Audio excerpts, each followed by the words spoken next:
Baik, kita kembali bersama Damayan Isaku dan kita akan segera jawab pertanyaan dari Bapak Mukhlis, Kiai Romli, berkaitan dengan bisakah kita menjadi Al-Quran berjalan seperti yang dicontohkan Rasulullah SAW. Terima kasih ya.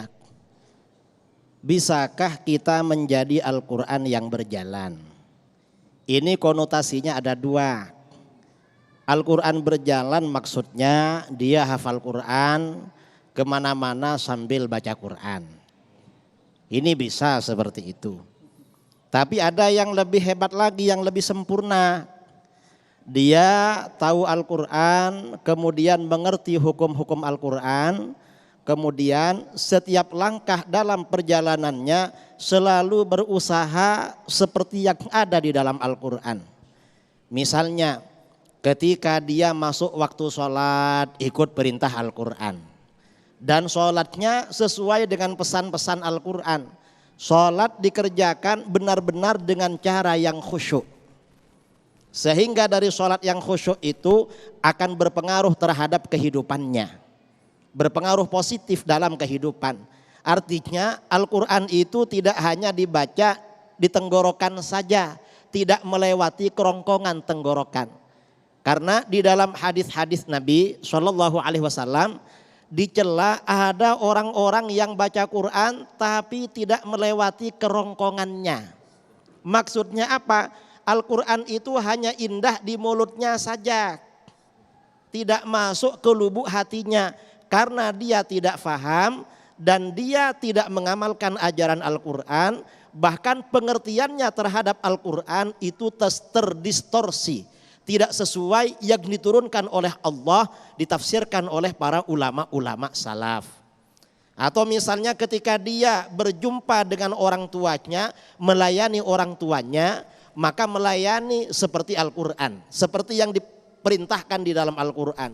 Ketika dia menjadi seorang pemimpin, maka kepemimpinannya seperti Al-Quran. Ini kalau pemimpin kita dulu disebut dengan Khulafaur Rasyidin. Khulafaur Rasyidin itu kata Imam Syafi'i ada 5. Abu Bakar, Umar, Utsman, Ali, dan yang kelima adalah Umar bin Abdul Aziz. Mengapa Umar bin Abdul Aziz disebut Khulafaur Rasyidin? Karena beliau dalam kepemimpinannya memang menjalankan apa-apa yang ada di dalam Al-Quran. Baik untuk dirinya, bagi keluarganya, bagi siapapun sesuai dengan Al-Quran. Ini mungkin yang dimaksud dengan Al-Quran berjalan. Ya insya Allah kalau kita usahakan, kita belajar ilmu agama kepada guru-guru yang memang bisa dipercaya. Baik dari segi keilmuan, pemahaman maupun juga pengamalannya. Insya Allah bukan suatu hal yang mustahil akan menciptakan anak-anak kita nanti menjadi Al-Quran yang berjalan. Artinya apa? Kesehariannya, kehidupannya sehari-hari sesuai dengan ajaran Al-Quran. Mungkin ini yang dimaksudkan oleh penanya tadi. Wallahu a'lam. Nah Kiai, kalau kita kaitkan ini, kita mohon nasihat dari Kiai. Kalau kita kaitkan dengan kehidupan saat ini, Al-Quran dan kehidupan manusia. Kita tahu negara-negara besar seperti Jepang, Swedia dan sebagainya, tanpa disadari mungkin mereka mengamalkan Al-Quran. Disiplin waktu, kebersihan dan sebagainya. Justru di negara-negara yang mayoritas Islam, kita bermasalah dengan masalah kedisiplinan dan sebagainya Kiai. Apa salahnya di sini Kiai? Jadi begini, di negara-negara maju itu berlakunya kedisiplinan itu dalam hal-hal yang sifatnya ekonomis. Artinya untuk kepentingan ekonomi yang menguntungkan dari segi ekonomi atau hal-hal yang berkaitan memang mereka disiplin. Tapi untuk di luar itu misalnya ya seperti urusan ibadah mereka tidak disiplin. Saya ini pernah tinggal di Eropa, mereka yang beragama di luar Islam. Padahal mereka punya kewajiban seminggu sekali ke tempat ibadahnya. Gak pernah datang sekarang. Mengapa? Artinya disiplin ini ya hanya sebatas hal-hal yang sebatas duniawi. Adapun yang sebatas ukhrawi memang sepertinya tidak ada dari mereka. Dan ini memang milik umat Islam. Memang sekarang ini umat Islam dalam hal-hal yang sifatnya duniawi mengalami kemerosotan. artinya sangat tertinggal dari dunia barat. Dan ada sebagian negara-negara Islam yang sepertinya akan maju ke sana. Saya kira seperti itu. Wallahu a'lam. Baik, terima kasih Kiai. Selanjutnya pertanyaan akan disampaikan oleh Ibu Taniah yang akan dijawab oleh Abi. Ibu Taniah? Tarina.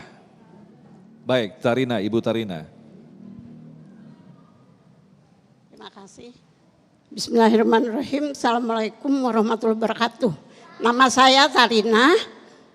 Maaf, mau mengetahui ilmu arti yang sebenarnya. Karena sekarang banyak yang membacakan Al-Quran melalui kitabnya, melalui alat canggih handphonenya. Bahkan yang udah menguasai ilmunya, itu mendawamnya. Untuk saya ingin mengetahui di ilmu kiai yang benar, yang paling nilainya itu dibaca Al-Quran itu apa? Baik. Terima kasih, maaf pertanyaannya. Baik. Terima kasih Assalamualaikum Ibu warahmatullahi Tarina. wabarakatuh. Waalaikumsalam warahmatullahi wabarakatuh. Bagaimanakah ilmu sebenarnya dalam mempelajari Al-Quran, Abi? Melalui kitab, melalui media handphone dan sebagainya, Abi. Iya, bismillahirrahmanirrahim. Subhanallah, terima kasih Bunda dengan pertanyaan ini. Yang sebenarnya untuk mempelajari Quran itu mungkin pertanyaan yang kami bisa pahami dari mana dan seperti apa. Jawabannya adalah melalui para alim ulama, melalui para kiai, melalui para ulama, dan jangan pernah belajar Quran lalu utak-atik sendiri. Langsung tanya saja kepada para ulama, kepada ahli dalam masalah ini. Usikum wa iyaya nafsi bitaqwallah. Karena jangan sampai pernah kedapatan. Kami pernah mendapatkan ada orang tiba-tiba menyampaikan Al-Quran ayat-ayatnya, lalu kami tanya dengan mengatakan dari mana belajarnya. Dia lagi itu pingsan selama sekian jam dan bangun-bangun sudah ngerti terhadap Quran. Itu tidak mungkin. Iya, kalaulah didapatkan seperti itu, mungkin madzhabul arba'ah juga ada yang begitu. Tidak ada. Belajarnya tidak demikian, melalui guru, melalui ulama, melalui para kiai. Ini tata cara untuk belajar di dalam masalah tafsir ataupun isi yang ada dalam Al-Quran, melalui bimbingan, melalui para kiai. Itu yang harus dipahami oleh kita. Lalu dengan mengatakan tahapannya seperti apa? Paling tidak, kalau kita ini paling tidak ada beberapa hal tentang masalah ahlul Quran, agar terjadi ahlul Quran. Sampai kalimatnya Rasulullah pun, dan Bunda Ayahanda, Rasulullah mengatakan kalimatnya, inna lillahi ahalina minan nas. Allah memiliki keluarganya di bangsa manusia. Sahabat bertanya, ya Rasulullah, bukankah Allah ini al-fardus samad, lam yalid wa lam yulad? Tapi kenapa digambarkan kalau Allah memiliki keluarganya dari bangsa manusia? Rasulullah menjawab mengatakan ada, sampai mengatakan mereka yang dikatakan keluarga Allah adalah ahlul Quran wa khassatuh. Mereka adalah ahlul Quran. Masya Allah, mereka adalah Al-Quran, dianggap keluarga Allah. Allah yang menyatakan, punten, apabila sesuatu yang dinisbatkan kepada Allah itu menunjukkan kemuliaan. Ini masjid Baitullah, iya kan? Subhanallah. Nabi Ibrahim Khalilullah, Nabi Muhammad namanya Habibullah, Nabi Musa Kalimullah, Nabi Ismail Zabihullah. Ketika dinisbatkan dengan nama Allah itu menunjukkan kemuliaan. Ternyata ini adalah kalimatnya, masya ahlullah, keluarga Allah. Siapa mereka? Jawabannya adalah ahlul Quran. Nah, saya ingin menjadi ahlul Quran. Apa yang harus dipelajarinya? Seperti apa? Para ulama menyatakan kata-katanya tidak boleh satu-satu. Satu, dengan menyatakan kalimatnya, baca, membacanya. Yang kedua, iya, setelah membacanya berusaha untuk coba menghafalnya, walaupun satu hari satu ayat, walaupun lupa lagi, tapi ingin dijadikan ahlul Quran. Iya. Yang ketiga, memahaminya. Yang keempat, menjalankannya dari apa yang telah dipahami.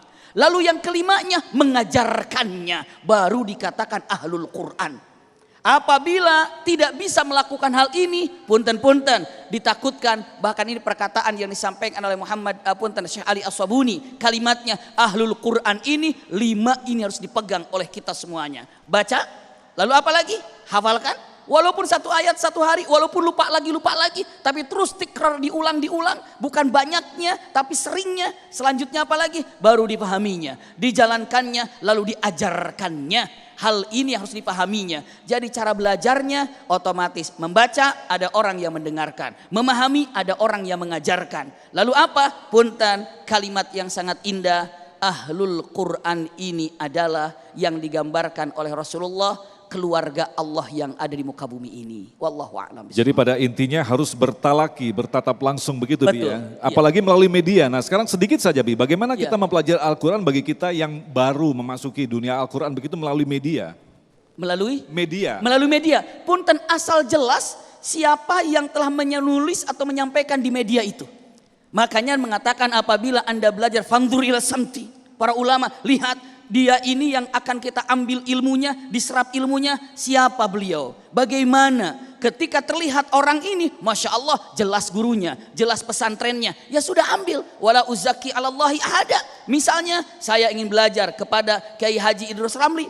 Pas, kenapa? Kita tahu siapa beliau, siapa gurunya, di mana belajarnya. Tapi jangan sampai mengatakan kita belajar, lalu kita tidak tahu di mana belajarnya. Tiba-tiba ada termasuk link-link yang dibagikan. Ini dari siapa ini? Kenapa? Karena jangan sampai Al-Quran ini diterjemahkan dalam hawa nafsunya.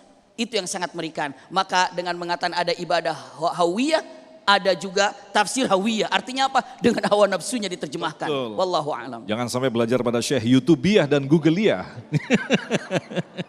Terima kasih. Abi, selanjutnya pertanyaan akan disampaikan oleh Bapak Yopi yang nanti akan dijawab di segmentasi selanjutnya. Bapak Yopi. Assalamualaikum warahmatullahi wabarakatuh. Ustadz Kiai, saya mau tanya, bagaimana caranya agar kita tuh bisa menikmati Al-Quran? Karena kebanyakan kita, mungkin khususnya saya, kalau membaca Al-Quran 1 atau 2 halaman sudah ngantuk, sedangkan kalau untuk bersosmed atau bermain game bisa berlama-lama. Terima kasih. Wassalamualaikum warahmatullahi wabarakatuh. Wassalam. Kalau baca Al-Quran ngantuk harus diru'yah dulu sepertinya itu. Kita akan jawab selepas pesan-pesan berikut ini. Tetaplah bersama kami, Damai Indonesiaku.